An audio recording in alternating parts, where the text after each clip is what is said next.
मोठ्या हॉटेलधारकांनी जर 4-5 दिवस हॉटेल्स बंद ठेवलेले होते आणि नंतर जर उघडतात आहे, तर ते कोणत्या कोणत्या बेसिसवर उघडतात आहे? जर त्यांना सिलेंडर भेटले तरच त्यांनी उघडलेत ना. त्याच्याशिवाय ते उघडूच शकत नाही. आणि त्यांचं असं नाहीये ना, की 1-2 सिलेंडरमध्ये होईल. त्यांना दिवसाला एक 4-5 सिलेंडर लागत असेल. ते जर हॉटेल मग आपल्याला उघडे दिसतात आहे, तर त्याचं हे काय म्हणजे काहीतरी असणार तेव्हाच ना. का कोण बोलतं ह्याच्याकडे भेटेल, कोण बोलतं त्याच्याकडे भेटेल, कोण बोलतं त्याच्याकडे भेटेल. पण आम्ही जे बारके धंदेवाले आहेत, जे त्यांनी आम्ही काय करायचं? आज उन्हामध्ये बायका बघताय. किती दिवस करतील ह्या?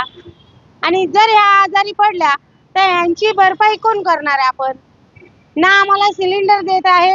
आता समजा मी पुढे पत्रा लावून घेतला, तर पत्रा तरी चालवून घेणार आहेत का? पत्रा लावला तर परत अनधिकृत बांधकाम म्हणून ते परत पाडायला येतील. मग आम्ही म्हणजे मला काही पर्यायच सुचत नाहीये, की ह्याचं काय करायचं? माझा आरोप आहे, की सिलेंडर भेटतात आहे. ब्लॅकने सिलेंडरची हे चालू आहे. जर ब्लॅकने भेटत नसते, तर ह्या लोकांचे हॉटेल्स कधीच बंद झाले असते. आमची मागणी आहे, की आम्हाला सिलेंडर हवा आहे. आम्हाला सिलेंडर पाहिजे.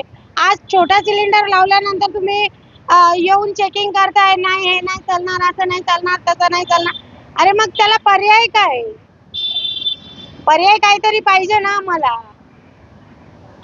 सिलेंडर तर पुरवले पाहिजे किंवा मग त्याला काय पर्याय दिला पाहिजे आम्हाला. याच्या व्यतिरिक्त आम्ही करणार काय? आता चुलीवरती किती दिवस असं चालणार आहे? एक हौस म्हणून 8 दिवस, 4 दिवस बायका करतील काम. नंतर आज एक बाई आलेली नाहीये. पण कमीत कमी 60-70 भाकऱ्या कराव्या लागतात. या उन्हामध्ये शक्य आहे का?